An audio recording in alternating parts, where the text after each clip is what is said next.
everybody, welcome back to Goodnight Lighthouse. I'm Miss Dorothy and I'm here to read you another story. And I've got a book tonight. We're going to go visit somebody we recently met. Do you remember we read a book about a boy named Bartholomew Babbitt? Such a big name. Bartholomew went on these big adventures when he went into bath time, and his mom and dad were wondering what took so long in bath time. Well, tonight we find out that Bartholomew has other adventures at bedtime, because this book is called Bartholomew Babbitt's Bedtime Blastoff. Bartholomew Babbitt's Bedtime Blastoff. Looks like Bartholomew's planning to go on another adventure, this time at bedtime. And it looks like he may be going to outer space. What do you think's going to happen when he gets up there? We need to get into this book and find out about more Bartholomew Babbitt's adventures. Are you ready to get inside this book with Miss Dorothy? Good. I need you to sit up and listen up, because here we go.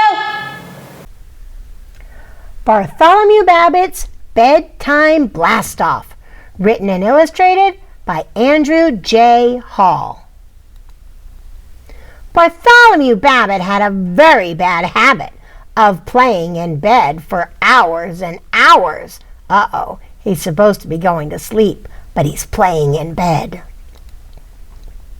Spread on his bed was his bear he named Fred, the monocled walrus with hair on his head, and a giant gorilla who was actually red. Wow, he has so much stuff on his bed, there's no place for him to sleep. He'd swing and he'd swoop and jump up and down.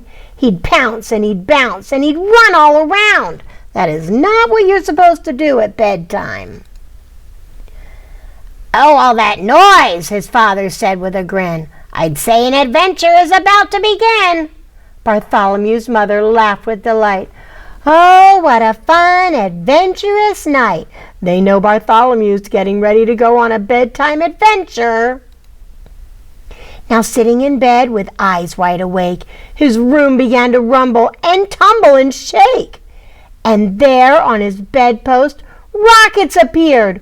Wings on the side of his sheets disappeared. Oh, wow. It looks like his bed is turning into a rocket ship.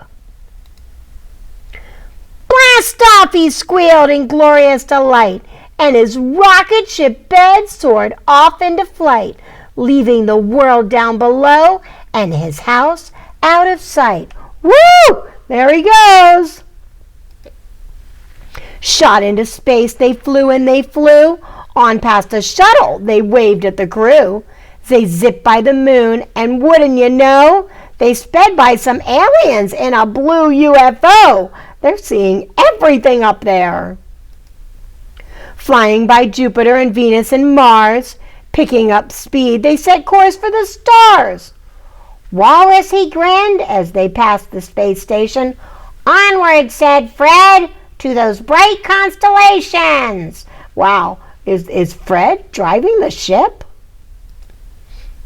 Into the asteroid belt they zigzagged and veered, when there in the distance, great beasts did appear. Ah, what is it? When closer they got, you wouldn't believe. Creatures so high you couldn't conceive. What are they looking at? What are they coming up to? A lion named Leo and a bear oh so grand. Orion the hunter with a sword in his hands. A bull and a crab to the left and the right. And a scorpion and dog, they all lit up the night. He's seeing all the constellations. Those are the shapes that the stars make in the sky. Everyone waved and said their hello. The bull gave a snort and the bear a bellow. Leo he roared and Orion kneeled down, while the scorpion and crab just ran all around. The dog licked the ship, what a slobbery mess, and gave a sweet howl in joyful express. Wow, the constellations are excited to see Bartholomew.